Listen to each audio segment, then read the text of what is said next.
ఒకళ్ళు అంటుంటారు, అందరూ నన్నే తిడతారండి అంటారు. మా బంధువులందరూ నన్నే హీనంగా చూస్తారండి. మా ఇంట్లో అసలు నాకు విలువ ఉండట్లేదండి. గుర్తుపెట్టుకో, దావీదుకు కూడా వాళ్ళ ఇంట్లో విలువ లేదు. యుద్ధం జరుగుతుంటే రొట్టెలు పట్టుకెళ్ళి ఇచ్చిరమ్మన్నాడట. అక్కడ మహావీరులు ఉన్నారు, నిలబడి చూస్తున్నారు. ఆ మహావీరులకి ఏం కావాలి? భోజనం కావాలని ఆయన పట్టుకెళ్ళి ఇచ్చేయన్నాడట నాన్న. ఆ గొలియాత్ అన్నాడేమో సవాల్ మీద సవాల్ చేస్తున్నాడు. ఎరా వస్తారా సత్తారా అంటున్నాడు. రండ్రా ఎవడని ఉంటే రండ్రా బస్తి మీద సవాలని తొడగొడుతున్నాడు. వీళ్ళు తొల తినేసి పడుకుంటున్నారు. అక్కడ పట్టుకెళ్ళాడట ఈయన. పట్టుకెళ్ళి యుద్ధ సమాచారం అడుగుతుంటే ఆ మహాబోలు అందరూ అంటున్నారట, ఇన్ని దావీదుని నీకు పనేటరు కదా ఇలా అంటున్నారట.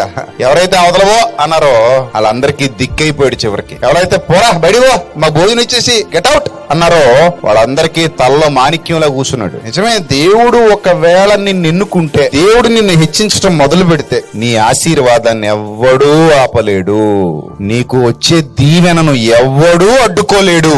నీ స్థితిగతులు మార్చగలిగిన దేవుడైనా, నిన్ను నిలబెట్టగలిగే దేవుడైనా.